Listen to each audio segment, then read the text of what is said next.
Ladies and gentlemen, welcome back to Cigar Sundays. I'm your host, Sam Harborne, and today joining me is my good friend Dario. Hello everyone. And today we're going to be smoking Romeo Giulietta's number ones, which I think we actually smoked last week as well, but These are just a absolute golden standard of cigars. Where are you sourcing these from in Koh Samui, by the way? Like, have you got some kind of like illegal import or something? You should see my room. I've just got a drawer full of cigar shells exactly like this. Dario, why don't you start by just letting the boys know exactly what it is that you do to make your money, because it's actually very interesting, because Dario here actually does something which us online entrepreneurs are absolutely terrified of. Yeah, so I started a camper van conversion company around 6 years ago. So basically I take in vans, customers bring their Volkswagen Transporters, Ford Transits, Vauxhall Vivaros, etc. to my workshop, and we will basically transform it to their specification. So if they want a popped up roof fit in, or they want windows fit in, all these kind of different services that people aren't really kind of prepared to try and do themselves, we will perform that kind of like transaction for them. So basically making people's vans look better. So yeah, I started that around 6 years ago. That was on my own in my first workshop, and I've now grown that to a point where it's kind of working in the background. I still very much give it a lot of attention because it is my baby as such, you know, it is my business. So I do have to have my eyes on it, make sure things are going properly. But essentially I'm just running a business that is converting camper vans. So yeah, Dario, you actually run a physical business in the UK, which I have a lot of respect for, because when I think of that, obviously us sort of online entrepreneurial types, starting a physical business, that's a whole new ball game. You've got to deal with so much more stuff like physical staff.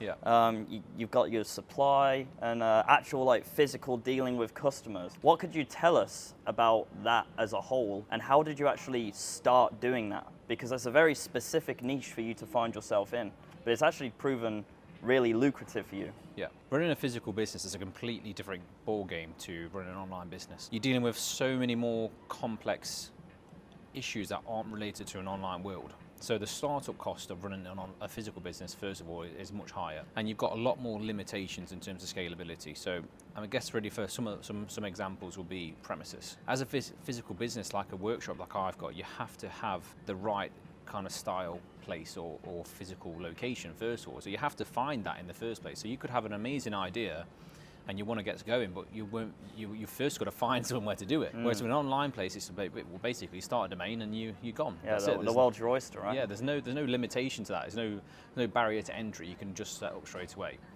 So that's the first thing that I found difficult. It was actually finding somewhere to actually operate out of, because you can't just go and get a huge workspace straight away because you don't have the budget for it. So the barrier to entry is much higher with that aspect. When I first started my business, I actually started converting my van on my drive, on my mum's drive. So God knows what my neighbours were thinking, because I'd been away I'd just been working a normal job, and the next minute there's a van on my drive. I've got an angle grinder, I'm cutting bolts out, and they probably think, what the fuck's going on? So yeah, no, I just started on my drive for the very first kind of like 2-3 weeks until I could actually move into my first unit.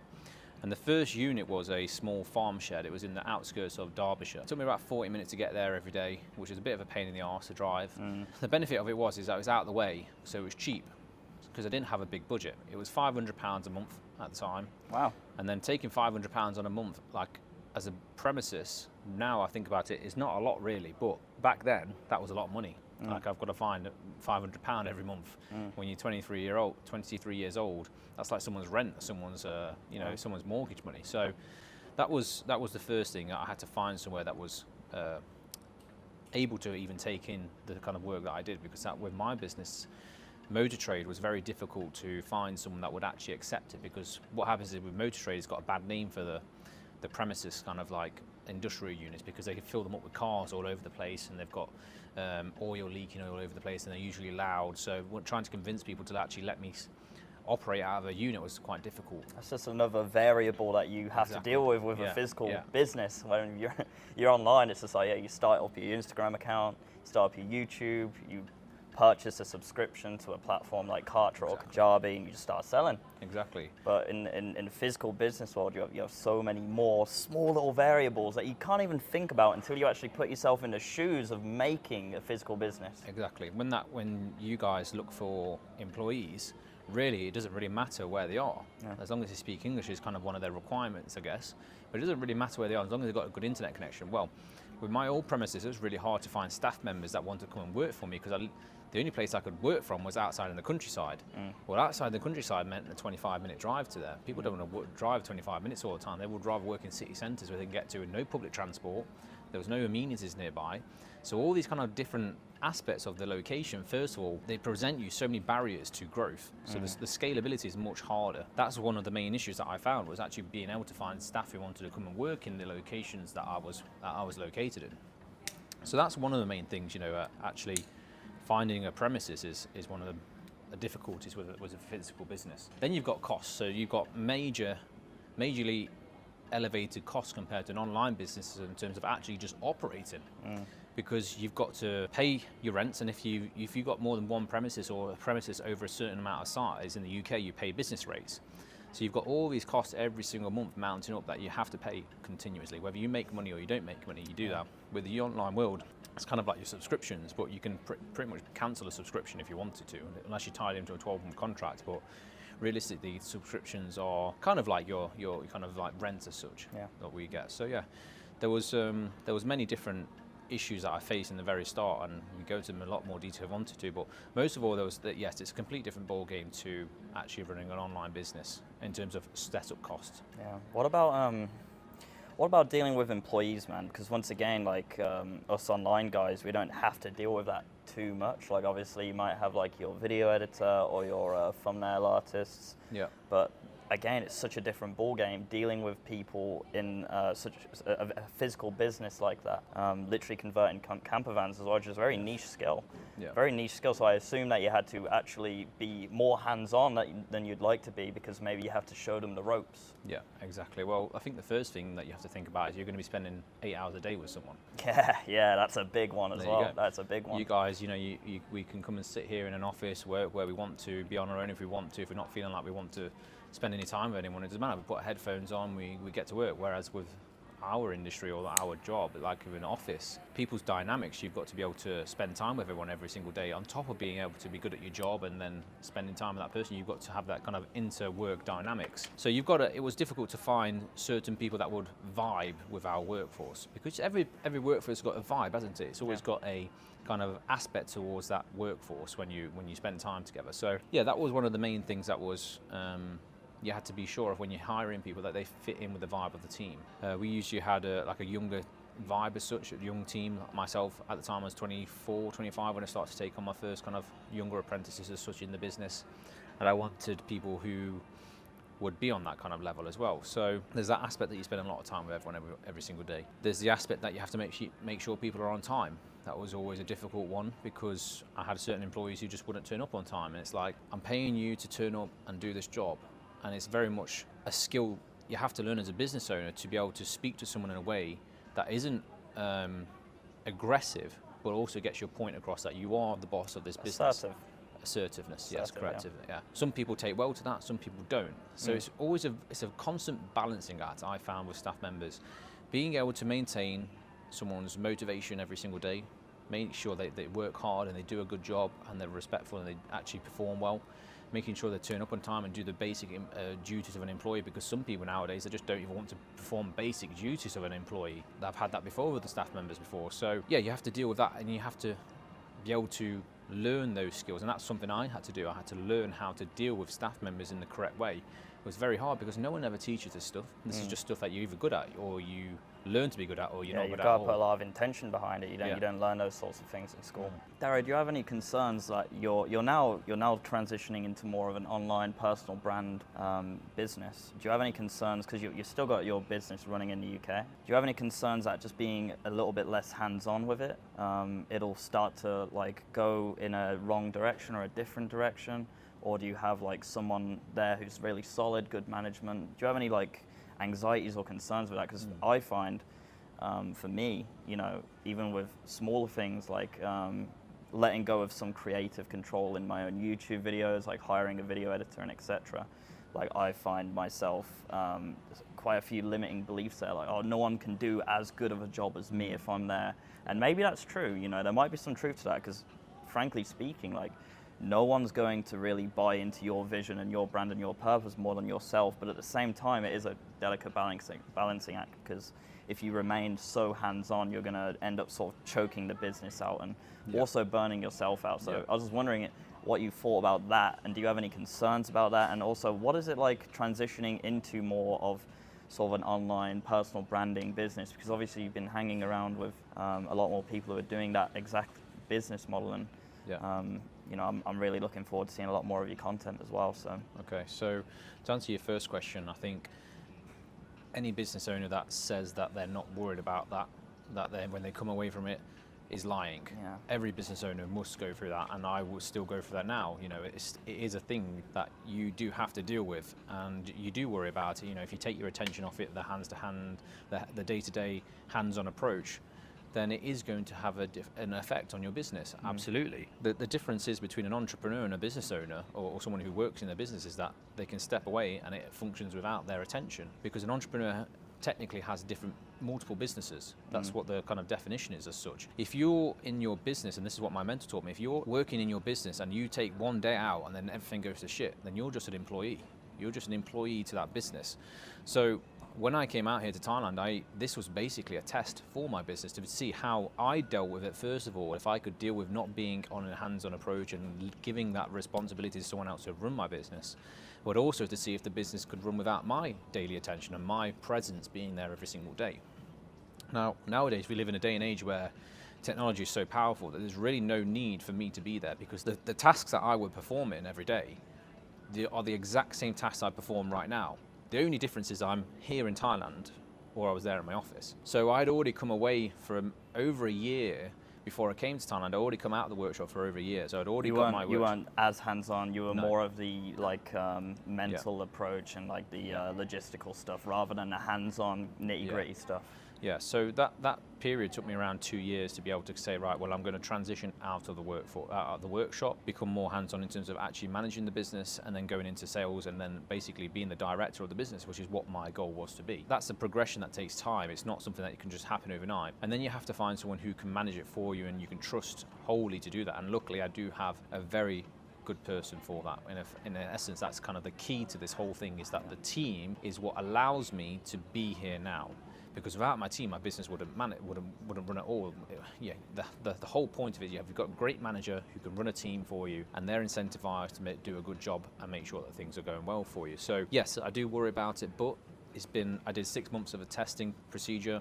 It went all okay. Clearly, revenue and income is going to go down, but the decision that I made was, well, I can either make X amount of money, 100% of what I normally make, and live in the UK and be depressed and not happy with my life, or I can come away to Thailand, be happy, but earn 20% less.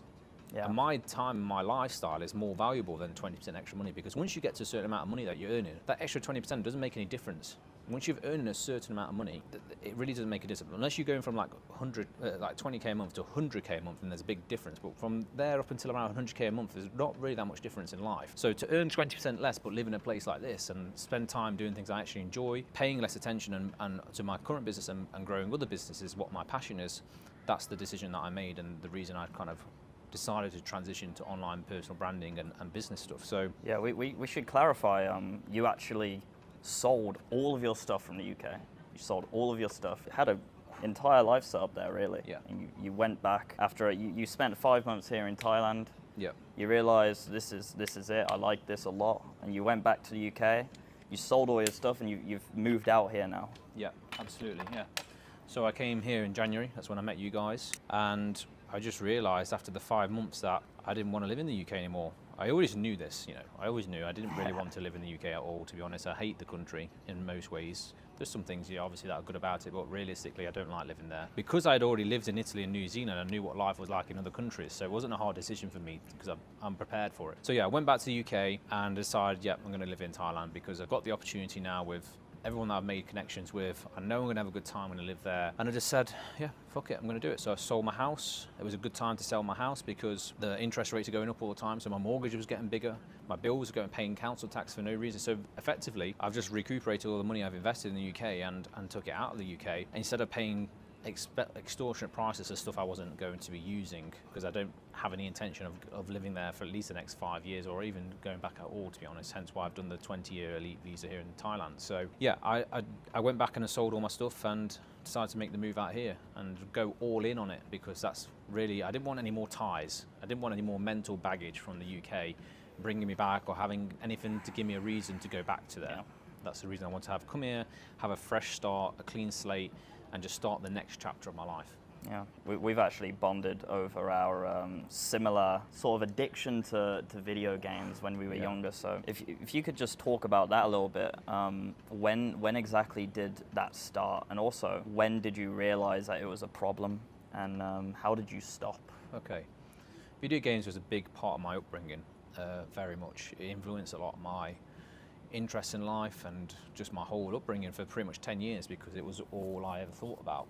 So I first got into kind of gaming as such as when one of my dad's employees, when I was over in Italy, brought me a game that his son was playing, and that happened to be World of Warcraft. So at this point I played RuneScape and other things like that, but nothing too big, like in terms of like dedication to a game. And then he brought me this game and I thought, okay, well I'm going to give it a try. And let's say I'm 12 years old. Yeah, 12 years old. 12, Similar 13, to me. Yeah, Similar 12, 13 years old. So online gaming had just started to get big, and it was getting to the point where a lot of people were playing online, different things. So I decided to plug this game in and give it a go. And I just remember instantly, within the first hour of me logging in and playing, I was hooked straight away, because I just loved the whole fantasy, the realm, the whole aesthetic of the game. And you were straight online video games, because I had like a period of time where I would play video games, but my house didn't have internet. I don't know why. My parents just didn't get it. They didn't understand. So I didn't have internet for a while. Man, I remember replaying the COD 5 campaign 16 times over and over. Yeah. But going straight into Did you ever play Halo? Played a lot of Halo. Halo 3 went online on that. Was very elite. But for the first year or two, even less than that really, because I started on a PlayStation 2. And there wasn't. I don't think there was online there. Yeah, I did play all those kind of things before online gaming, but I wasn't as. But it wasn't addicted. A problem. Yeah, it wasn't a problem. Yeah. I was a kid. I could do what I wanted. I didn't have really any important things to do at school or anything. You're just a young kid. So I've played all those stuff. It had me by the balls straight away, man. Yeah. I got a PlayStation 2. I think when I was 7, and my dad brings home a big stack of pre-owned games, and one of them was GTA 3, and I was just hooked straight away, man. I don't know what it was. I found myself sort of displacing myself in that world for quite a long time, and I remember it's just straight away problematic, because I remember my sister would want to have a go, and I'd be like, no, I don't want. Yeah. Very childish, So I don't know if that's I just have a very addictive personality, or it's the sign of something not being quite right, but they just had me by the ball straight away. For me, what I got addicted to WoW about was not only that I loved the game, but I enjoyed the mental relaxation of going into a world where I was a different person. I don't know how to explain it. So I'd come home from school and I would log out of my life and log in to a new life. Yeah, displacing yourself into a different. What was school like for you, Dario?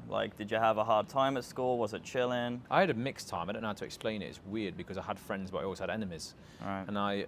And funny story. In the school of probably in the year of what we had, 400 to 500 kids per year. So 400 or 500 that's kids. Quite a lot. Yeah, it's a big school. That's more than average. I think average is more like 300. Yeah, it was a big school. So we had a big school, and I'd come from a private school and then gone to a public school. So straight away there was a thing, and then my name, and there's loads of different reasons that anyone can pick on you. They'll give you. I had plenty of them to pick on, basically. So I had plenty of targets people could hit. What were some of them, if you don't mind me asking?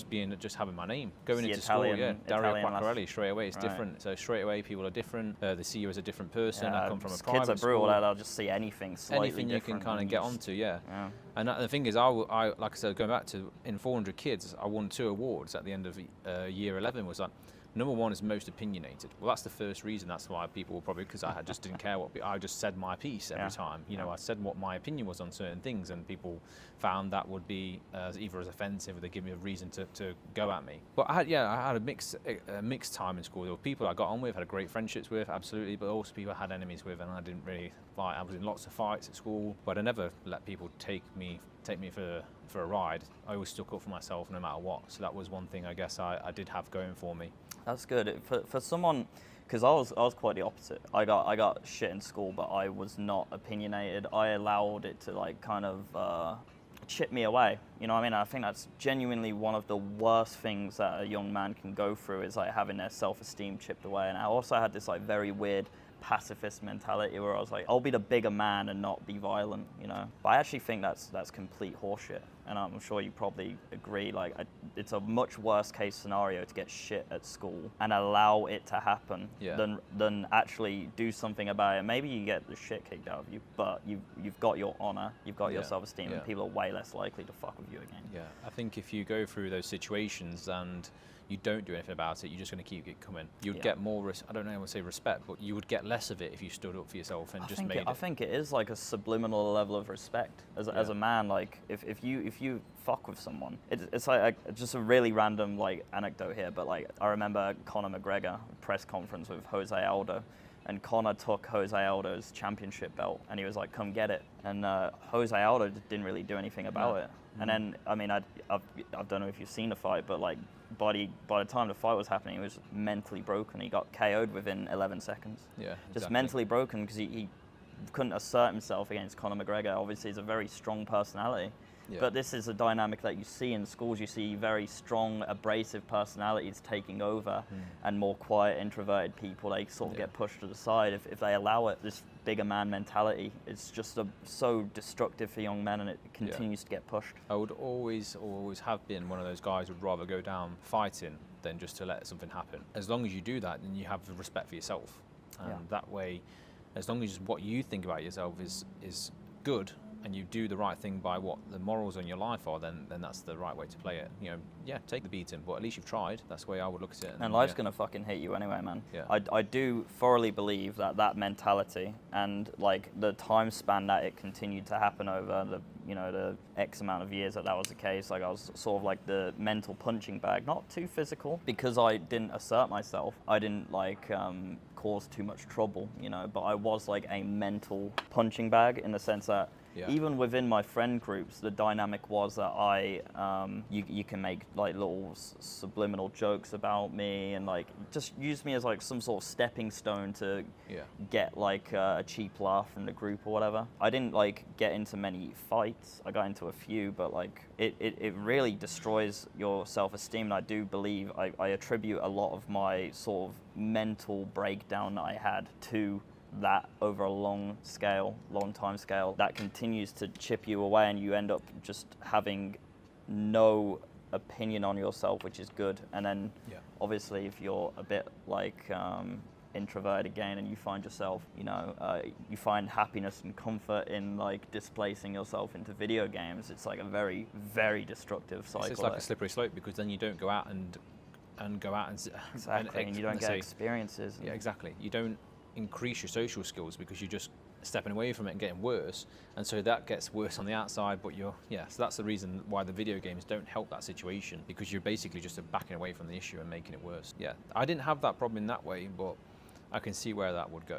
And I truly believe that is a place where a lot of young men are finding themselves. Like they're uncomfortable with who they are, or their current situation, and so they find themselves displacing themselves, not necessarily just in video games, but like drugs, going out all the time, every weekend, a lot of drugs. I had my experience of that as well. Even after I quit games, I then fell into a different slippery slope of going out every weekend doing very, bad drugs with people who they have good hearts, but I feel like they're misguided. And it's very sad, because even if you do find yourself in that scenario, like if you're finding yourself slipping down the slope of like video games and drugs, like you have so much potential, but you don't even realize that it is being sucked away from you in real time when you engage with shit like this.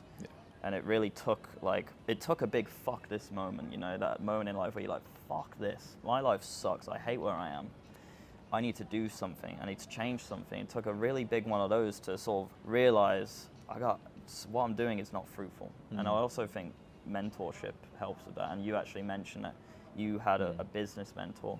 Yeah. I had mentorship in the sense of, hey Sam, you should probably like stop doing this, playing video games, and you should probably do this instead, go to the gym, etc. So I guess speaking on mentorship, what would you say to someone who is sort of looking at those scenarios and like mentors and just thinking like, oh yeah, like he's a charlatan, he's just like, he makes money by teaching people things which you can find for free on the internet or whatever. What would you say to people like that? Because that is a very common like limiting belief when it comes to mentorship. But I mean, both of us sitting here, we're both in good scenarios. We want to aim for the moon, we're going further, but we've both very much so benefited from mentorship. So what would you say to people with that limiting belief? I think with mentorships, you have to find someone who has done it, actually fully done something that you're looking to do before going ahead with them. Because there is a lot of people online nowadays that say, I'm a mentor, but you've never fucking done anything before. You've just come online, you've just bought a course, and then you're going to say you're a mentor. Yeah. So that's the difference. I didn't go for an online mentor when I went for my. I went for a person who was a solicitor, had nothing to do with my business, my industry or anything, but I knew he'd grown a business, I knew he'd done things in his past life, he was a lot older, and he wasn't involved in this online guru stuff. So I think you've got to find someone that has actually done something proper and actually has credentials and isn't just doing it because they want to make money and live online and live out in Thailand or whatever like that. That's essential in my opinion. You've got to do someone who's actually done something serious. They got to have like the history and the portfolio behind them. So how did you find someone like that? Because you said you didn't find them online. Like how did you find someone of that caliber? Like and what had they actually achieved which you were looking to emulate as well? Okay, so it was just actually through a family friend. So it was just a family connection, power of networking really. If you think about it, I know a person who knows someone who could help you out. And this person met me. I actually asked them to review some contract law for a business I was growing at the time. And they took over the contract law, and he says, why are you growing this business? Don't you have another business? Because this is for a separate business at the time. I said, well, I'm trying to do this because I'm not having success in my business. I'm sick and tired of working on the vans all the time. He says, well, how much money are you making? How much are you doing? What are you doing? I told him, he said, well, give me the chance to come and have a look at your business and see if there's anything we can do. So it was actually because he took an interest in actually trying to help me. So he actually offered? Yeah. So what you find... Was there like an emotional connection between you two, or is it just like there's like you know him through a friend of a friend, or was he actually already invested in you? Well, I think that's what is important, because when you find this in people who have become successful at business, they want to help other people become successful because that's their passion. Right. So yes, there is it's not like I don't know how to explain an emotional connection, but there is definitely a kind of like want to help someone out kind of situation. So yes, he was invested in making my business succeed because he was passionate about business. So yeah, you could say that. Okay. So yeah, basically going back to how he ended up coming to look into my business operations, etc., is that he took an interest in it because he saw that I had potential. From the way I spoke to him, he's probably seen it's a 25-year-old kid here. Guy, should I say. Kid to him. How old is he? Quite old, over 60. Right, okay. So he saw potential in me, I think, and he said, well, you've got a great business, but you're not doing the right things. And I was upset with my business. I wasn't doing the way I wanted. It wasn't going. I just got to a point where I just didn't know where to go next. So you had reached a point in your business where you weren't necessarily getting the results that you wanted, and you were looking to actually try and expand what you were doing. And this guy said, no, listen, you've got something good here. Exactly. And I think that's pretty smart in itself, because I think pretty good, solid advice, which goes around often, I think, popularized by Hormozy, is that you just do one thing until a million, one thing. One of the things that I made a mistake with is that I got to the point in the business where I just couldn't see how to grow any further. I was working on my phone all the time, I was fitting the roofs, I was doing everything. I just didn't know how to get the right team together. I didn't know how to structure things and take myself out of the workshop. So I just got to the point where I had enough. I was stressed and I was working too much. I thought, well, I don't like this anymore. It's not working. I'm going to find something else and try and make that work. So I started 3 different businesses in the space of 6 months. All of them failed. because I just couldn't give them the right amount of time and attention. So that's such a common problem for people online as well. Yeah. I get that as well. Like even inside of my video editing academy, it's like guys join and they video edit for like, you know, a month, 2 months, 3 months. They don't get the results just yet that they want, you know, and they just give up and it's like, okay, on to the next thing, you know, I'll try some copywriting. And it's like, people don't understand, like it takes a good bit of time to like actually develop a skill, because people aren't hiring you based on being okay at the skill. You need to be good, real good, the best. Literally, that's the key to it. I see it all the time. Like you just said, this online world where they do copyright, and because what I'm seeing now is, because I take a step back from this online world as such and I see what's going on. They see all these different skills they can do and all these people telling them you can make so much money doing this in such a short amount of time, so they buy into it, but they don't actually put the work in the long distance in the actual skill. If half of these people just said, right, I'm going to just do one thing, which is just video editing, but I'm going to do it for 3 years, they would become successful, because it takes a year to 2 years to even be good at the skill. And then you can charge the money that you want to do. The problem is that people just give up after 3 months and think, well, I'm not making any money now. Yeah, because you're not good at the skill. You're not good enough at it. It took me 2 years to even turn a profit in my business. So it took me 2 years of just accepting it. Wow. Yeah, 2 years of just basically accepting I wasn't making any money, losing money when I needed to. I was just making the money and reinvesting what I could do. That's what I love about you, Dario, because you've got fucking balls. That shit takes balls. Like, you started your business 23, 25? 23. 23 years old, you do this bullshit with the bank, trying to get a loan to start a business, which in itself's crazy. Like, if you could talk about that, like you gotta like fuck around for like 6 to 8 months and convince them to give you a loan to start a business. When if you're a student and you want to go study gender, they'll give you $40,000, no problem. Don't no get me questions started asked. on university. Don't get him started. Don't get me started on university. But you did that shit, all of that shit, 23 years old. You want to start a physical business, which is a whole different ballgame, as we say. You don't turn a profit for 2 years and you fucking continue anyway. Because and now you're here because sacrifice, and you wanted to become the best at what you did. I had no other choice. That's the point. I didn't have all these different options in front of me saying, oh, I can go do copyright and I can do all this stuff. I just said, no, I'm going to make this work because I had so much invested in it. I knew that I was building a business that I had good, strong foundations with. So I knew it was going to take time. And the industry that I'm in is very much focused on customer reviews, like word of mouth. You know, it's not like all about just, it doesn't matter what you do. You have to be good at your job to actually make a name for yourself, and then you can build a good business out of it. So I knew that would be the case. So I knew I'd be there for 2 years or so till I got my reputation good enough to be able to work with other people and work with more people and do better and charge more. So yeah, I mean, going back to that point about the skills, is that I think people just need to put more dedication into those parts, you know, actually sticking with one thing and trying to build a business out of that skill. Become good at the skill first, and then you can build a business and make money from it.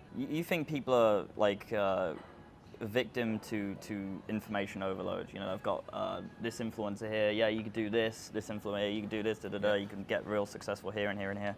It's kind of like when you have a really good workout routine, you're loving it, you're fucking smashing it every day, and then you open up YouTube and you see Athlete X new upload thumbnail like, this exercise is killing your gains, and it's like, in the thumbnail it's lateral raises, and you're like, oh, but that's a part of my routine. Yeah. And I'm loving it, and I've been smashing it the whole time, but it's killing my gains.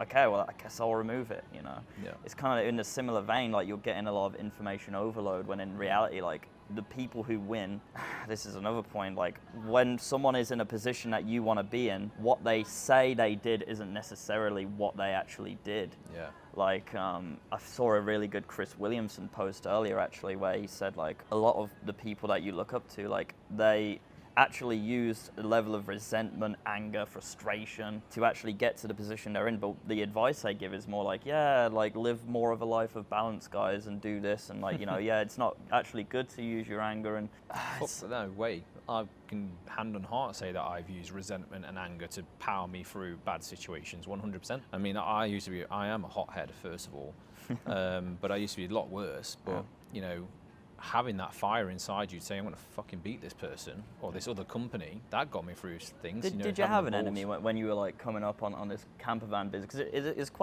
it's quite niche, isn't it? It's quite a niche business. Like, I'm sure you definitely scouted out the competition, what they were doing. Absolutely. Did you use enemies, like, not even necessarily like business enemies in the sense that they're doing the same thing as you, but just like people who you don't like and you're just like, oh, screw this guy. Okay, here's some golden advice for your viewers. Okay, you're always going to have enemies in no matter what your industry is, and you should use that as motivation to do better than them. But I don't know how to explain this. You've in life and in business, there's the wolf and the sheep.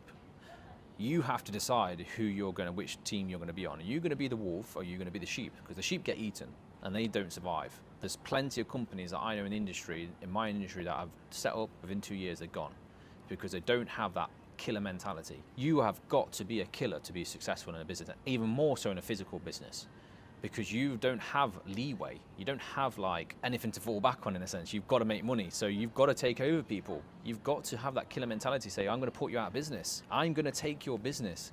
And that's just how it is. You either have that or you don't have it. And that's something I learned from working for my dad. And unfortunately, you do have to step on people to get to the next thing, but you do it in a way that is correct, obviously. You just do a better job than someone. That's it. It's not like you're going down and you're burning people's places down, of course, that's not what I'm saying. But if you want to be successful, you've got to make your service, your product, your experience better than what your other people's are and put them out of business. That's just basically how you think. So yes, I did have enemies and I have put people out of business. I have. And that was quite interesting to see, because a lot of people thought there's a 23-year-old kid starting a business in a camp van industry, that he won't make it. And now they're not here anymore. And I am. That's just how it is, unfortunately, because I do have that killer instinct and I do take people out. That's how you got to be.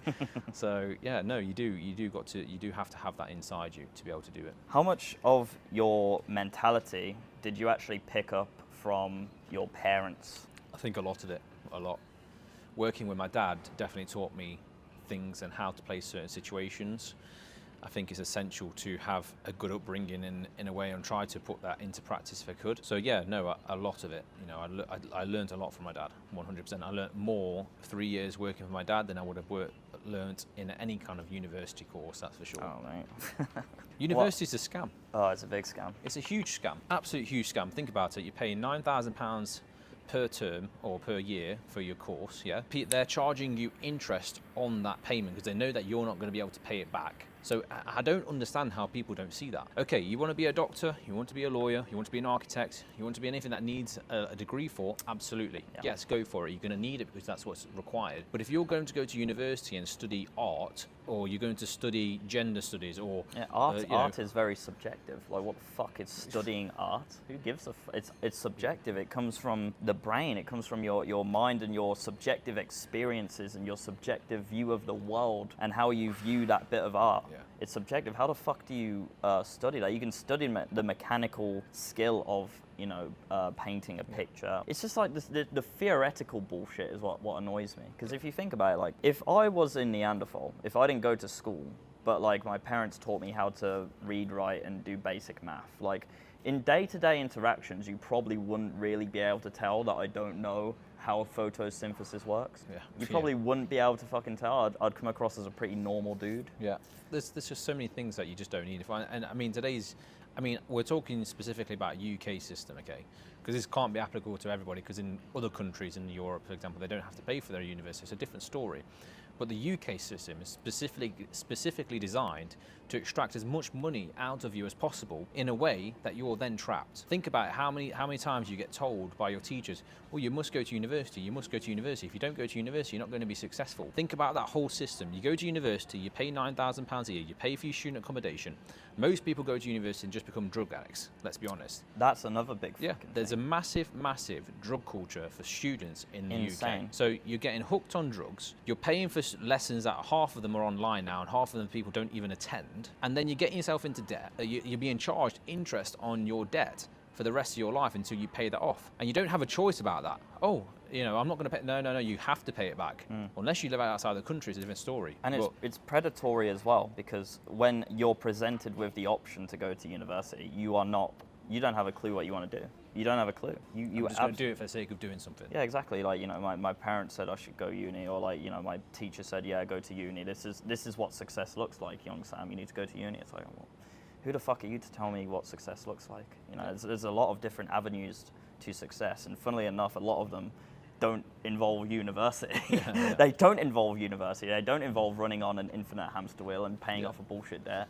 and getting involved with a bunch of drug addicts. Yeah. It don't look like that at all for most cases. My situation is a perfect example. You know, I didn't go to university, but I've got friends who went to business studies or, business operations course or whatever like that. You cannot tell me that a course is going to teach you how to deal with certain situations, because trust me, just because you've had something that's put in a piece of paper and you've had to study it doesn't mean it's going to play out in real life.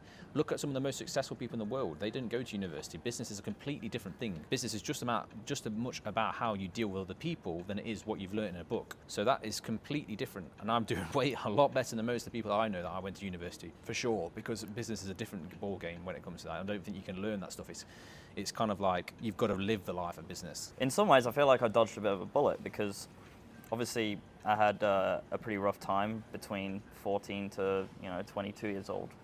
I started to get very bogged down with a lot of mental health issues, and because of that, I actually dropped out of college like about 3/4 through the first year. I basically just became a bit of like a home dweller, which I don't think's healthy at all, by the way. I don't recommend that. But what that actually allowed me to do is sort of uncondition myself from what I've been taught at school. Because I really do feel like school is a massive indoctrination system into turning you into a very good boy and a very good employee to make someone else very rich. Yeah. I think the reason why a lot of university students end up doing a bunch of drugs and not giving a fuck is because the school system in itself is designed to suck your fucking soul out of you. By the time you've finished the day, you don't have any energy for the gym. You don't have any energy to build an actual business. You don't have any energy to build proper relationships. You've just had your fucking soul sucked out of your body, and you need dopamine. You need to feel something. Yeah. So me and the lads going out tonight. We're gonna do ketamine in McDonald's. Like, yeah, hell yeah, man, that sounds awesome. I feel like in some senses I actually got very lucky to dodge that, because no doubt, with where I am mentally, I was allowing life to make decisions for me. Yeah. I was flowing down the river of life, and I have no doubt that I would have ended up probably in university. Like, what would you have studied if you went to uni? Oh well, in college or sixth form, I chose computer science because I like computers. Again, at that age, I don't know what I want to do. So it's like, I'm just going to do shit which is like maybe applicable, maybe, I did computer science, psychology, because I just found that interesting, which is another thing. School makes the most interesting topics so horribly boring. Yeah. Soul-sucking, once again. Yeah. How do you make psychology boring? Human psychology is incredibly fascinating. I find myself, like, if I'm watching a show or a YouTube video or something, like something interests me, I find myself just sitting and reading like Wikipedia articles about it for like 30 minutes just because I find it so interesting. But like, you study it in college or university, it's just insanely boring. How? It's incredible. And I also did business. I'm being taught how business works by someone who does not run a business and is just a teacher, and they learn from a textbook, and I'm now learning from a textbook, and I'm so ready to launch a business now. Yeah. So if what I would have done in uni doesn't matter. I would have just done a bunch of drugs, I think. Yeah. Like everyone else. Like, I don't think it actually matters. I mean, a lot of my friends who went to uni, they've not used their degree a single fucking time. No, I don't get how this is the classic thing. Like, you hear so many people like, well, I studied French and Spanish, and I'm studying French and Spanish, and I'm using that degree to go do an accountant's job. Well, it doesn't make any sense. So many people that I know have got a degree in one subject, and they've got a job in a completely different thing just because they've got a degree. How does that make any sense? You're not actually using the degree for what you for your career. Oh, their explanation is saying, oh, well, it shows that you can study a degree. Wow, well done. That's great. You can go home and you can remember what's in a book, and then you can put it down on a piece of paper. Yeah, that's great. And that's applicable. Like, it's not a bad skill to have. It's not a bad skill to have, but like, it's also it's a great skill if you want to be a slave and an NPC. Yeah, that's how it is. Yeah. Remember this and write it down. Yes, sir. Yes, absolutely.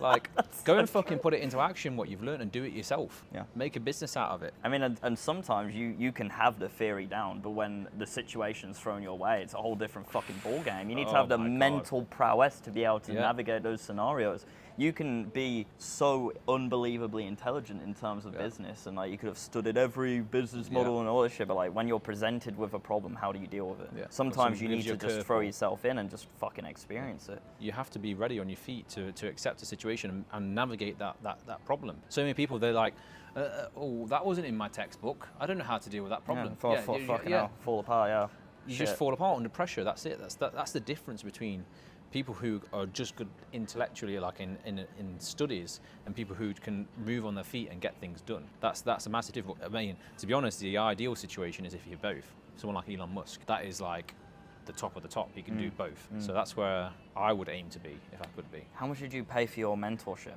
Ballpark. Minimum £500 to £1,000 a day, but it's all an investment. Yeah. It's and all what an was the ROI of that? The ROI is that I removed myself from a business. I increased my turnover 2x. A massive difference. So the massive ROI. Sometimes you can't always put into numbers the ROI on a mentorship because it's like that knowledge is now with you. Exactly. For whatever you're building a new business venture now. It's again going to be very applicable. Yeah, absolutely. The knowledge is the most important thing, but it's also like, what have you avoided? What mistakes have you not committed by having the knowledge? Yeah, you could have been one of those guys who closed down. Exactly. That you closed down. Yeah. You could have been one of those. Yeah, maybe absolutely. The difference is they did not pay that money for that mentorship. Yeah, absolutely. That's it. That's the difference. When I speak to guys who I mentor at the moment, I don't just say about how much it's costing them. It's there in this investment. It's like the one decision that you come to me and ask me a question could be the difference between you making a shit ton of money or failing. There's a guy who I mentor at the moment, and he's doing absolutely fantastic. Around the same age of me when I started my business, and we spoke about an issue that he had at the start of his business. Straight away, he had a partner, and I said to him, "Is this partner dedicated to the cause like you are?" We had a conversation. There's a bit of a situation, and eventually we came to a decision that it wasn't right for him to be involved with a partner. He needed to do this on his own because the other partner wasn't as dedicated to him there. Straight away, that decision, from my knowledge and my experience telling him, has made a huge impact on his business, huge impact. And this will change the trajectory of his career for the many years to come. So that's where the mentor is. There's small decisions that can have a massive effect later down the line. It's not just about the instant ROI. It's about the long-term gain.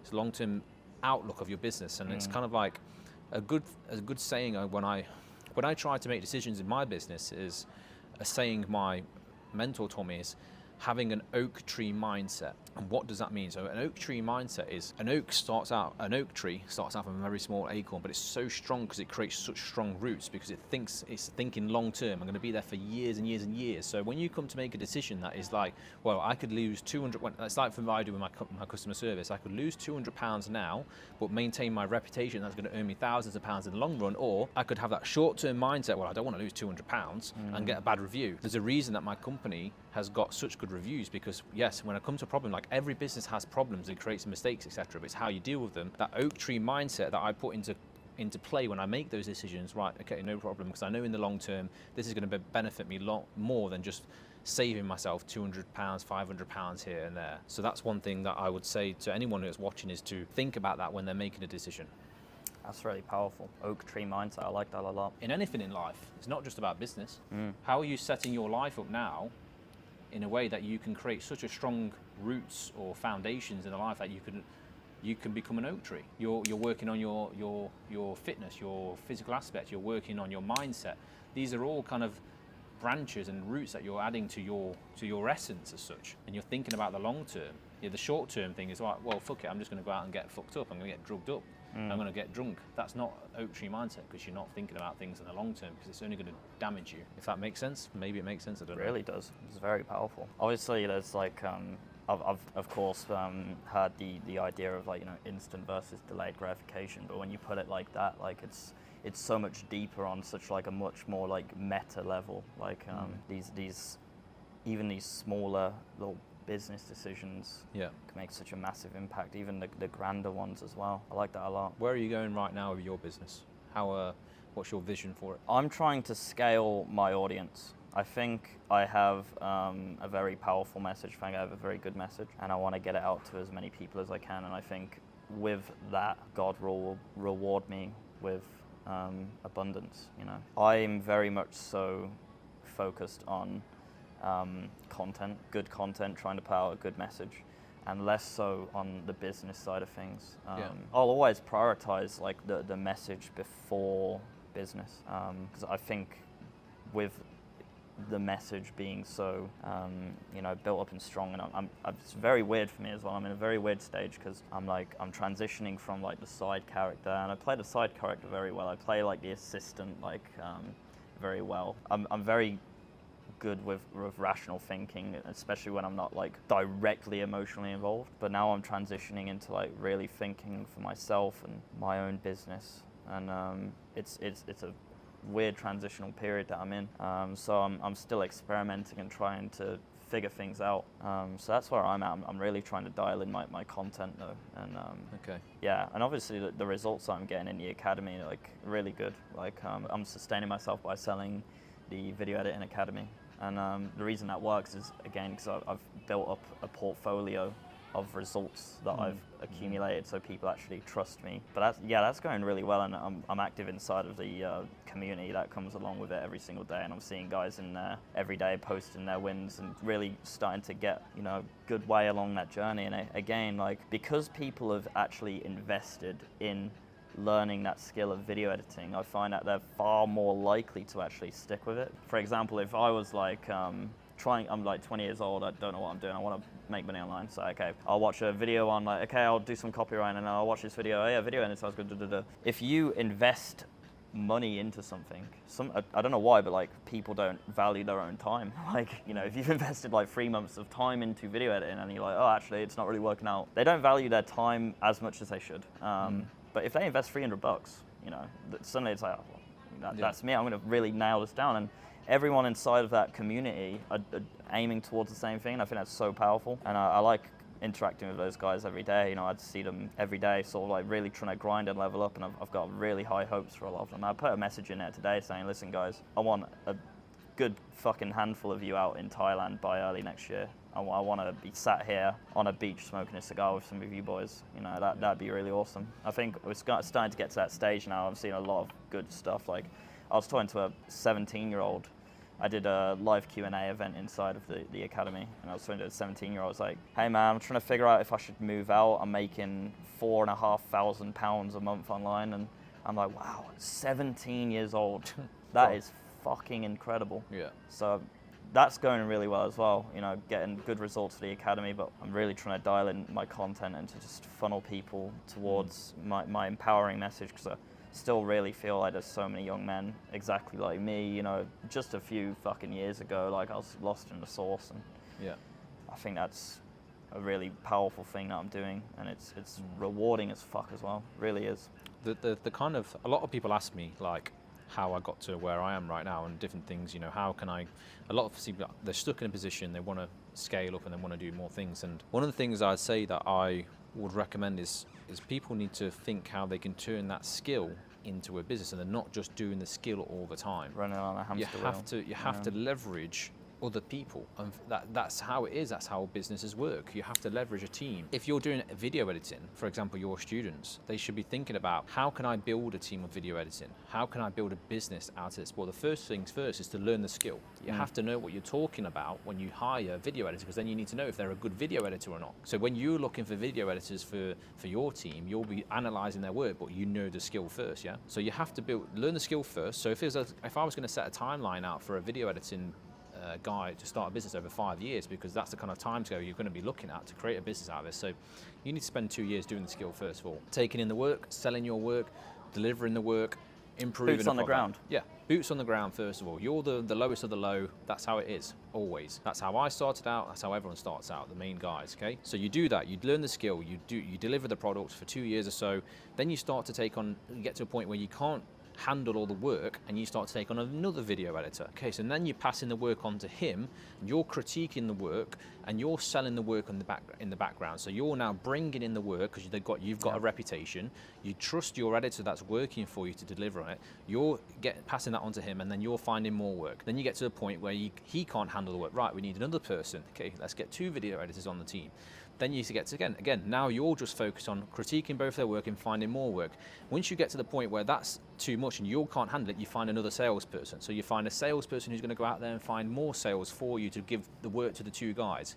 If they get to the point now where they're too much work for them to, you find another video editor. And slowly, this ecosystem grows and grows and grows. And if you know how to manage that, you will then just take the step back and effectively do what I'm doing. You just pull in the strings. You need to adjust that part of your business. Then you need to adjust this bit. Yeah. Once that gets adjusted, that needs to be improved. And it's like a continuous gain. You're always improving on every aspect of your business. And you're getting more and more people all the time to deliver upon the requests that you've got. And if you get to the point where you've got a good team around you, you're just making money on the people that work for you. And that's exactly what I'm saying. I really appreciate you saying that, because that's exactly what I preach inside of the academy. You need to find a good client.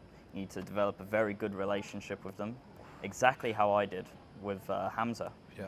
I ended up in that exact scenario. I was managing a team of 7 editors because I had, one, done the boots on the ground work. I know exactly what I'm talking about. I've developed the format, I've done the work, and I know what the fuck I'm talking about. So I can sit there and I can analyze and critique things. I can get those 1% improvements. And I very much so preach the idea of developing a strong relationship with like one client. Yeah. Because again, like video editing it's incredible to get into, because if you're a content creator, if you're an influencer, nothing is more important to you than the projection of yourself that you're putting out in the world. Yeah. And the person who is behind that is you as a video editor. So naturally you're going to become close to them if you know what you're doing and if you navigate the relationship with the client in a correct and calculated way. Yeah. So it's not only, you know, a great pathway to making cash from your laptop, but it's also a great pathway into getting into strong fucking networks. Yeah. I know some insane people from video editing, like, you know, 5 million in revenue a month type of stuff. You know? Yeah, video editing is going to be massive, and I mean, it already is massive. It's going to be even bigger. Yeah, because if you think about like what sort of, you know, most modern day entrepreneurs, they're not like you. They're not doing the physical stuff. They're going online. Yeah.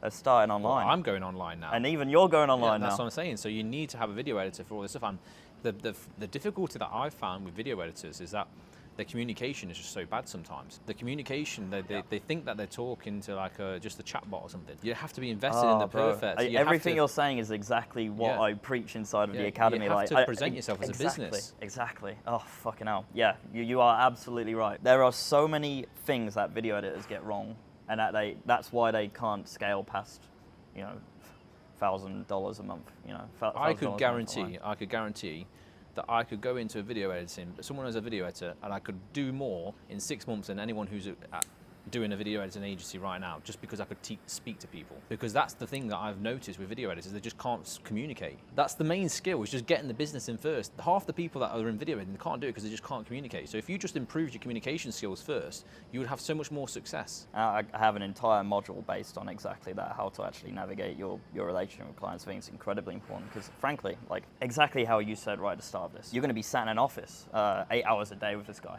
Yeah. You know, it's similar, not as extreme, but similar in terms of video editors. Your projection of yourself onto the world is going through this person. They need to be calculated. You want to actually enjoy your time with them.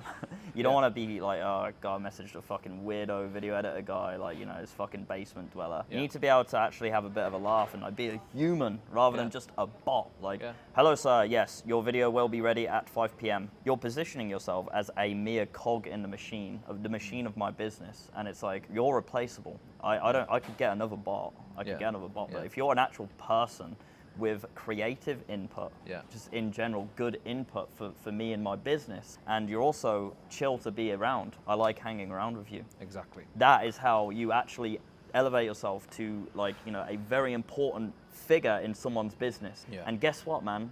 If you're up there right next to the influencer, if you find yourself in a similar position to me where you're like, I actually want to go off and do my own thing now, you know everything you need to know because you've already spent so much time with this guy who's doing exactly that. This is essentially your mentor for free. So it's a great, you know, jump pad. You know, you can take yourself here and run it and say, you know, when it's time to, you know. There's a lot of these video editors will become more successful as they focus on that social aspect of the job, not just on the being the amazing editor. Because it's like with Jack, why did he choose James? He's a great editor, but he's also okay to hang around with. It's okay to bounce ideas off, and he's not just like a dweeb sat in a basement doing things. Yeah, that's our friend Jack, CEO of Testosterone, he's recently moved to Bangkok, and he's flew out a video editor from the UK called James. Flew him out, and now is his videographer, which is, again, another skill which you can leverage if you're a video editor as well. Like having videography behind you is not a bad one to have at all. Now his videographer and his video editor, he's living in Bangkok. He's surrounded, with insane people.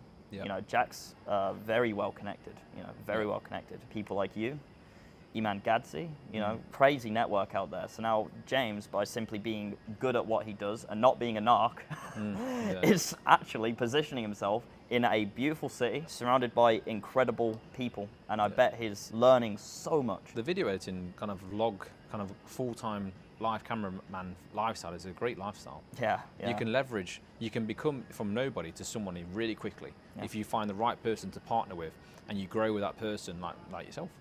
Just like yourself, you're a prime example of that. So the same thing can go for anybody. As long as they have the social skills and they're not a dweeb and they've got the good editing and they're dedicated, that's the key to success. It's not that hard. It'll be very, very easy. As long as you can do the other part of it, it's quite simple. I've just partnered with a guy now to do consistent vlogs in Bangkok, and I've partnered with him because he's a cool guy to hang around with. We went for dinner first. We didn't speak about work. We just sent and said if we got a good vibe together. What are you doing? Do you go to the gym? Where are you from? How did you meet him? It was through a connection through the New Elite. There you go. Networking. Fucking epic, man. Yeah. I actually recommend people hire based more on who rather than what. Like I could hire a thumbnail guy. I actually make my own thumbnails, but like let's say I want to outsource it. I want to hire a thumbnail guy. It's like I could hire someone from Fiverr who's juggling 10 different clients and he gives me his robot responses. Or I could hire a guy who perhaps I know, maybe is in my video editing academy. We have a good vibe, we talk. He's actually somewhat invested. I don't expect anyone to be as invested as me, but he's invested in me and my success. Yeah. But he's not quite as good as the guy on Fiverr. He's not quite as good, but it's like I'm going with him every single time because he's going to grow with me, and with that as well. That's how you actually build a good bond as well. That sense of loyalty. It's like I actually, I took you on when you weren't the absolute best, but guess what, man? We're gonna go like this together. Yeah, exactly. And that's a beautiful thing as well. Skills can always be improved. Exactly. It's about who you're actually with. Yeah. There's no point. You've got to mold. That's why sometimes you see, and even in my company, for example, you take people on who've never done the job before because you can teach them the skill. If they're the right person. Doesn't matter if you're the best person in the world at converting camper vans, but you're an idiot to deal with. Don't want you because I just don't want the hassle. Yeah, that's how it works. I'd rather take someone who doesn't know the skill, teach them how I want them to learn the job.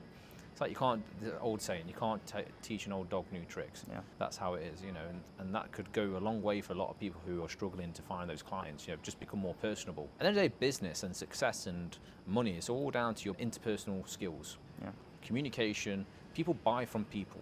You have to understand that. It's not just about just your skills. So people buy from people because they want to work with people. I want to work with him because he's cool. I want to be associated with him.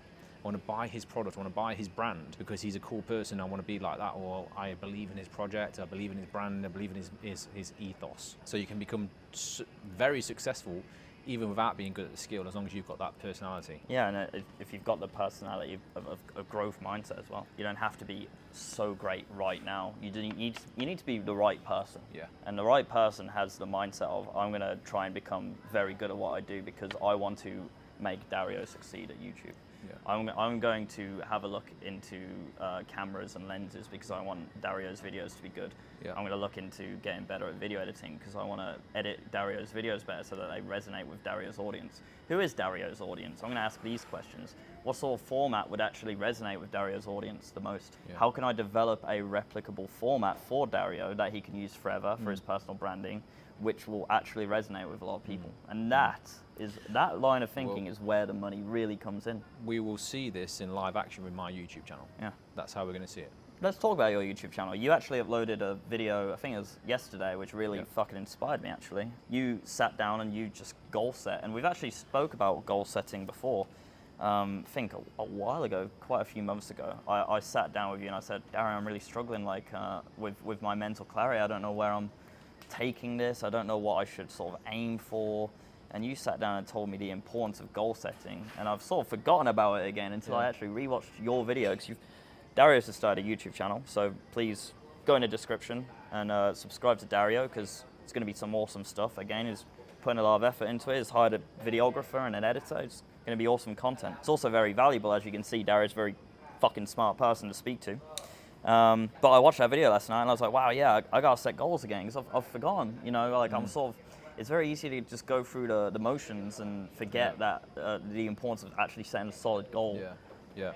I feel like with the goals is the reason I do this or I did this is because I need something to focus on, because in this day and age with so many different distractions and so many different things you can do, it's like, well, I want to do this, I want to do that, and I'm all over the place, and I'm a sucker for it. I do it myself, you know. Having those set goals is like, well, this is all I'm going to focus on now for the next 3 months. And so one of my goals is to grow my YouTube channel, grow the things that I believe in, and make content about things I like to do in my life. One of my goals is to reach 10k subs on YouTube, for example. So I know that if that's my goal, what do I need to do that reverse engineer that goal? What do I need to do? Well, I need to post 2 videos a week. I need to make content that people find enjoyable, that I enjoy making, and that's all I focus on. And if you do that over 3 months and you just focus on those things, then you should eventually get to them. Because having that specific goal actually clogs new ideas. Because it's like, I need to reach that goal. There's a sense of urgency that you lack if you don't have a solid goal. Yeah. So for example, I need to get 10k subs. I'm here. How do I get 10k subs? I gotta try collaborating. Yeah. I've got to try to get the attention of people whose content is similar to mine, who have a bigger following, and hopefully I can make a good video of them, and that's going to gain me more subs. That's an idea that you wouldn't necessarily get if you were just going through the motions and just like doing your own thing. That's probably one of my problems. Like I don't have solid goals. Well, you just have to sit down and go through what you think, and don't do them on such a long-term basis. Just do tangible goals on a short term. Yeah, because the good thing about goals, and I think we can agree here why video games are so fucking addictive, is because you get the dopamine of hitting that level, that rank, or that new item or whatever. But with long-term goals, it's like, in 10 years time I want to have a family. It's like, you never know what's going so to happen far away.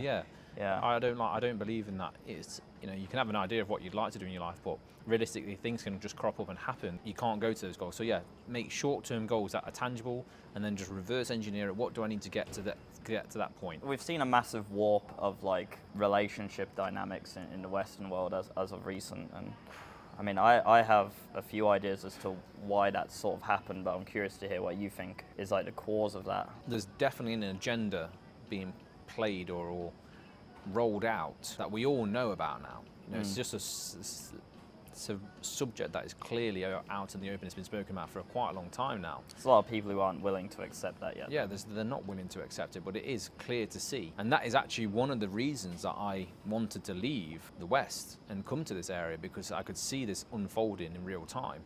So one of the things I don't agree with is this kind of mentality, this kind of way of being as such. And it's clearly being rolled out, and people are either trying to put a blind eye to it or accepting it and making a move like I have. So I fucking lost the fucking train of thought now. What did you ask me? What forces are at play to cause that gender dynamic switch? I've got a brain freeze, mate. Sorry. It's fine. Yeah, it's fine. Brain freeze on this question. Doing like a podcast where like it's not edited. That's gotta be tough, man. You gotta be like, oh. Fucking so stressful. Yeah. So stressful. Yeah, you did on a Joe Orr, and that would have stressed me the fuck out, man. Jack gave me 2 hours of notice on that one. So you imagine I've never done a podcast, and then 2 hours later, I'm sat in a room with Justin Waller, Jack and Stephen Ronald Bell, and I'm like, what the fuck am I doing here? So that was a stressful situation, yeah. And being in a podcast where you've got cameras rolling on you all the time and it's not going to be edited is... Yeah, you've got to think about what you say. Yeah. And it's a completely different dynamic. A lot of people, I think, don't realise what it's like to sit on a camera, have a mic on and speak to someone else like this. Until you've done this, you won't realise how hard it is to maintain a conversation and make it interesting and not slip up and not make mistakes and things that you don't want to say, because at the end of the day, stuff like this can go online. It can affect your character and your reputation, and you can mess up because you're nervous. It's a completely different dynamic having a camera on you. You've seen like podcast clips, like I'll give a good example, like Bill Burr was on Ethan Klein's podcast H3, and Bill Burr just really like shattered Ethan Klein's like image in that. He just ripped him apart, because again, Bill Burr's a very abrasive, like assertive guy, and Ethan Klein was just not ready for it, man. And like, it's not for the faint-hearted. No, it's not. No. I know people think it's probably quite easy, but it's not. Sitting on a camera and talking is difficult. Yeah, and obviously it's experience, but also like just being so solid on your talking points. You notice like guys who are on podcasts quite often, like Tay, Jay Waller, etc. Like they often rehash the same sort of ideas and points because they're so sure of themselves and who they are, and they've studied it so much and have been challenged so much that they can handle those scenarios. But when you're like new to that and you're trying to sort of figure out what your ideology is and where you stand and stuff, it's like it's very easy to like freeze up and just be like, fuck, and say things that you didn't even mean to say. That can happen too. It just happens, you know. That can happen too. Your brain is like in like a survival autopilot mode. You don't have to explain it, and you just say things without thinking because you're under pressure to make sure that it flows nicely. Yeah. That's one thing I'd say about podcasting that is difficult. I always have a complex with myself, like when I try to record my YouTube videos, that I just don't seem to be able to speak properly when I'm on a camera. I don't know why. You know me, when I get into conversation, I don't have any issue speaking to people at all, no matter who I'm speaking to. Absolutely fine. Most of when I'm just videoing myself, I just can't get my words out. So it is a completely different dynamic, and it is hard to do. And I respect anyone who can get on camera, like actors, for example. Like, I don't get enough credit for how good some actors are, because it is incredibly hard to put across a certain way on camera. It's a different ball game altogether. Dario, I get, obviously I push a message of self-development, making good decisions, and however, with that said, obviously, I'm not perfect, and for example, I get a lot of shit for smoking cigars. Yeah. Once a week, I like to have a nice cigar, sit down with the boys, and smoke a cigar, and I think a lot of people who watch me or follow me, they have like a warped perception of how often I smoke cigars. They might think I'm smoking them all the time. But I suppose I'd like to just hear your sort of opinion on balance in general as a whole, and also how that switches as you continue to develop yourself and also your business. So just like work-life balance, and also good things which are healthy for you, but also like some bad things which are not so good for you, but they give you some sort of ROI. Okay, so I feel like everything has to be done in moderation, and that's kind of what everybody says, but it is true. You've got to have moderation in certain things, but I was a sucker for, or a slave to working all the time and not actually having any fun sometimes. So I feel like there's this kind of narrative in life from certain influencers or YouTubers where you must be dialed in all the time and you must be doing this consistency. But think about it. Why are you doing this in the first place? Because you want to have a good life. You're only young for a certain amount of time, so have fun whilst you're doing it. Just because you're going to be zoned in for 5 years straight and you don't have any enjoyment, you don't go out, you don't do it doesn't mean you're going to be more successful. I'm successful as I am, and I've had a good time doing it. So having that time to switch off and doing the things that you enjoy can give you that break from the constant stress, which makes you more productive. So the way I look at it is like, well, if I'm doing well, why not enjoy that? Why not enjoy the things that I enjoy in my life?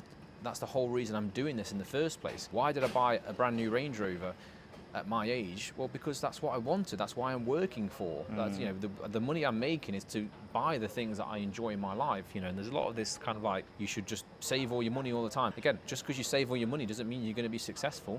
You can't save your way to millions. You have to enjoy the process. And I feel like the difference between people who are very critical of others would be that when I sit down to smoke a cigar, it's actually guilt-free. I have trained 6 times in a week. I've done all my work. If I have decided to bestow upon myself a treat like a cigar, it's earned. And I feel like you can decide what you've earned. And I get that it's a slippery slope. I don't think a lot of people have the discipline required to actually make those sorts of decisions for themselves. Like, oh yeah, I've really earned this hour of video games. I've really earned this hour of like anime or whatever. It's like, have you, man? Have you? It does annoy me that I get a fair bit of criticism from, no profile picture motherfuckers when I post a video of me smoking a cigar. I mean, a cigar isn't like a super addictive thing. It's not something I would say, oh, I can't wait to smoke a cigar every single day. Yeah. These guys are probably people who've never smoked a cigar in their life. You can't comment on something until you've done it. And you're not exactly a cigar addict, are you? Let's be honest. So you can't say that. Yeah, and I'd also say, like, I would be a lot more, like, scrutinous of cigarettes. I think, like, the reason why cigars 100%. Are much less of a problem is because there is, like, a barrier of entry to smoking a cigar. One, they cost a fair bit. Yeah. I mean, I think this cigar cost me £30. Yeah. £30. Yeah. A pack of 20 cigarettes here is, like, £3. Yeah. 20 cigarettes. So there's that barrier there. Also, smoking a cigar it's an activity. You don't just, quick cigarette back in the game, you know what I mean? It's like you sit down, you enjoy a cigar, you smoke it. It's like an hour, 2 hour long process. And in the meanwhile, I'm enjoying a nice, productive conversation with a friend. And the cigar, while I don't need it to have a nice, productive conversation with a friend, it actually elevates the experience. So it's actually a trade-off which I'm willing to accept. And you don't inhale the smoke in cigars either. You don't inhale the smoking. So I'm not going to argue that cigars are like good. They're not healthy for you, clearly. I would be better off without cigars, but that is a trade which I'm willing to accept in my life. But would you? Think about it. Think about the situation that you've brought yourself into because you're smoking a cigar. You've had a conversation with many people that's allowed you then to open up your mind to certain things in life that will then get you to another point. See how that situation... Yeah. So it's a trade-off. It's the trade-off ROI which I have deemed acceptable in my life. The trade-off being, I smoke a cigar. It's not necessarily great. I smoke one cigar once a week or so. The trade-off being, I really enjoy my cigar. I genuinely really like cigars. And while I'm smoking one, I get to sit down with a good friend and I get to have a really nice, productive conversation. And to me, that trade-off's and that creates a bond which can lead to further things in life. That's the kind of long-term way of it, if you look at it on that point. I guess on a meta scale, over the last week, funnily enough, I've really sort of self-assessed and I've realized people are so judgmental. I think even me, I'm quite judgmental of people. You want to play an hour of video games, you're a pussy, you're a pussy, you're a pussy. But it's like, there are different avenues to success. There's an infinite number of ideas of what success looks like to other people. And I am simply projecting my idea of success onto other people and judging them based on that. When the reality is, I might see success as being entrepreneurial, making X amount of money a year, etc., whatever. And other people might just be like, I want to raise a beautiful family. Yeah. Which, I want to do as well. You get my point. There's a lot of different projections of what success could look like to someone else. And I find myself being very narrow-minded and thinking if you're not doing my idea of success, then you're an idiot, you're a dummy. And it's not necessarily the case. I think there are objectively bad things that you can be doing. I think cigar smoking is objectively not a good thing to be doing. But again, it's the trade-off and the ROI for me. That's a decision that I'm willing to make. I really don't see it degrading my life or my results in too big of a way at all. In fact, it's probably quite good because again, I get to share these sort of experiences. Yeah, at the end of the day, you've got to do what makes you happy in your life, what makes you feel good about yourself. As long as that's not detrimental to you on a severe scale, as long as you're happy and you're progressing and you're doing stuff in life and you're doing things on a balanced way, then that's fine. Because you're living life how you want to live. Some people would hate your life, and you would hate theirs. But if they're happy, then you're happy. Who are you to judge? You just got to think about your own life in that way. That's the way I look at it. And when I come to make a decision now, one of the things I put into place is if I don't like doing something, if it doesn't make me happy, within the reason, I won't do it. I tried to make a video on YouTube the other day about talking about a certain subject that I thought, it's going to get loads of views. But then I tried to talk about it and I didn't enjoy it. I said, I'm not fucking doing this anymore. You're not that excited about it. So I've actually dealt with that myself recently. So again, I've talked about I'm in a very experimental stage for my YouTube channel. And I found that with my old format of videos, I would get an idea and I'd write it down, but I wouldn't plan it out at that moment. Then it would be it'd break up into 3 different white blocks. So I'd get the idea. I'm not counting that as a white block. I'd write down the idea, and at some point I'll be like, okay, it's time to make a YouTube video, because I was very static about it. Okay, my uploads are Tuesday and Friday, so okay, it's time to make a YouTube video. I'd go through my ideas. I'd be like, okay, I'll pick one, and then I'd plan out the video, roughly script it out. But by the time I was scripting out the video and also recording the video, it's not necessarily on the forefront of my mind. So I think I was coming across as quite unnatural on camera, because I've essentially scripted out and performed a video on a topic which I was passionate about a week ago, and I'm not necessarily that on the ball with it now. My new format is it's a lot more sort of raw, and it's I'm feeling passionate about something right now. I'm going to turn my camera on with no planning at all, and I'm just going to talk about it, and I think those are coming across as a lot better on camera. I think authenticity is one of the most powerful things you can do for videos, for storytelling, because you can tell when someone's just making a video for the sake of making a video, and you can tell when someone speaks about something they actually care about or actually feel deeply about. And I think that's what resonates with people a lot better. That's the plan for my YouTube channel as well. It's there'll be different parts of my YouTube channel, but some of it is just going to be the raw and real life that I live, and I don't want to have super high editing value and stuff. I just want to put things I care about out there. That's it, and that's the way I'll be looking at my channel. It's how can I just speak about subjects that I actually enjoy speaking about on a deeper level, rather than just like making like fun animations and vlogs and things just to get views. Speaking on the topic of balance, you went to Europe for 3 months? Yeah. 3 months recently. How was that? Interested, to say the least. Yeah. Anyone knows me personally knows I do like a party, everything in balance. Yeah. Had a very eventful time with the boys in Ibiza. Shame you wasn't there. I think that would have probably wrote you off. Yeah. No, it was good. It was a good time, and I think having that kind of blowout period for me is a good time, and it makes me more focused, because when I get back to Bangkok, I'm totally dialed in on work now. So that kind of balance, again, for me is very important. It's how I dealt with it, the stress of my business as well, was going away for a bit, letting myself just kind of like take myself out of that situation, reframe my mind, get back into work schedule. But yeah, I had a great time in Europe, and went to Tomorrowland Festival, which was the best weekend of my life. Absolutely amazing in terms of organisation, even from like not from a festival point of view, but like from a business point of view. Like I was analysing things, I was thinking, this is absolutely incredible. Whoever's put this together. Yeah, it looked awesome. Yeah. It looked really awesome. I had a really good, a lot of respect, and I had a good estimation of the people who put this together, because it takes a lot of skills and planning to be able to put such a thing together. So Tomorrowland was absolutely amazing. If anyone's in that kind of scene and wants to try it, I would definitely recommend it. I was thinking about this. Like, I don't recommend going out and getting absolutely blitzed and doing a bunch of drugs, because I had that drug phase, and I was doing a bunch of drugs and going out every weekend to a bunch of drum and bass raves and being nitty and stuff. But something that's actually stuck with me is like, I actually really love that music.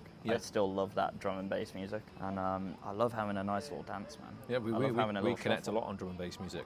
It's a good thing. Music is, imagine a life without music. Yeah, I mean, imagine that. Think about it, like, no matter what you're doing, there's some music present. Like, even right now, we're sat here. Up there's a little bit of music playing from a restaurant that we're listening to. You're listening to music all the time. I really like, drum and bass music. I love dancing to it, and I actually really rate going out sometimes. Again, guilt-free.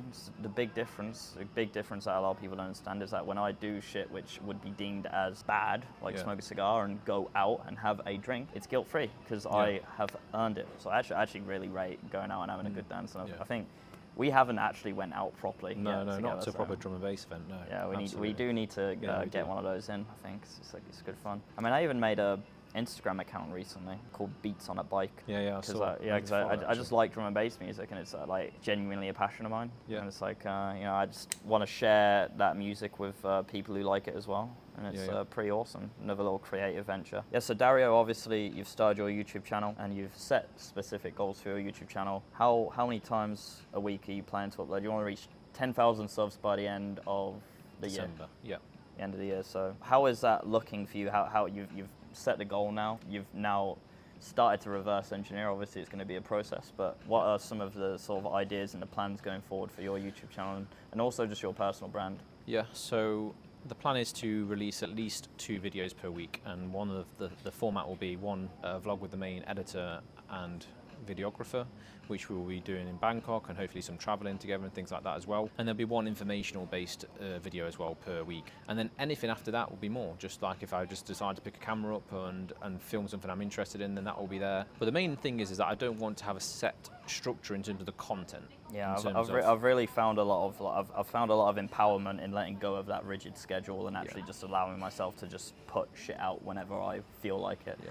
And it's not an excuse to be lazy either. Like, I'm still aiming for 2 uploads a week. It's just not set on Tuesday and Friday, and it actually just allows me to do more if I so choose. If I want to talk about something, if I'm passionate about something, like, I now have the option to just put the camera on and put it together, I've lowered the barrier of entry to making a video, and I found that very powerful. Yeah, I just want to make content about stuff I actually enjoy.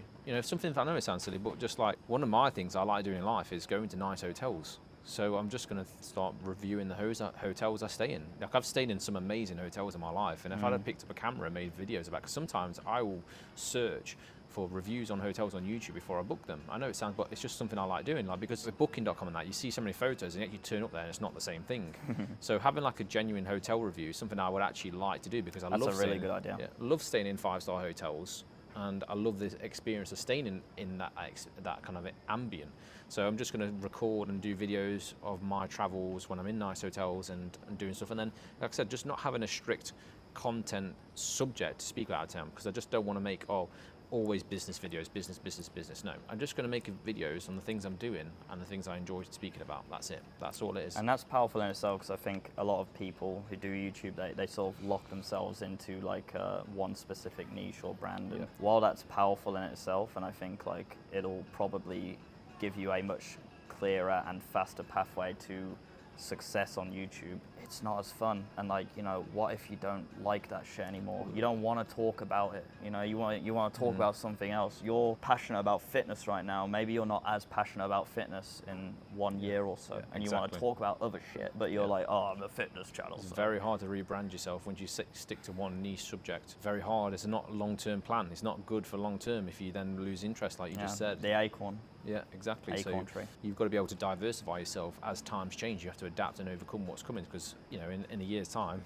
fitness might not be the go-to subject everyone wants to speak about just because it's a fad at the moment, for example. No, if you keep yourself open to all different subjects, then you don't have to worry about having to try and rebrand your brand at the end of the day. You heard it here first, boys. Dario, 10,000 subs at the end of December, and you're going to be seeing 2 videos from Dario a week, and I can really recommend dropping a sub to Dario, because again, is incredibly intelligent. It's always an absolute pleasure to talk to you, Dario. You've gotten so many amazing insights from Dario, so I imagine, you know, your YouTube channel is going to do really well, and I really appreciate you sitting down with me as well. No problem, man. Really appreciate it. Thank you very much for your time. Thank you for watching, boys. Dario's stuff will be in the description. Please go follow him on Instagram and also subscribe to the YouTube channel. And thank you for listening to the Cigar Sundays. I'll be seeing you soon. Take care, boys.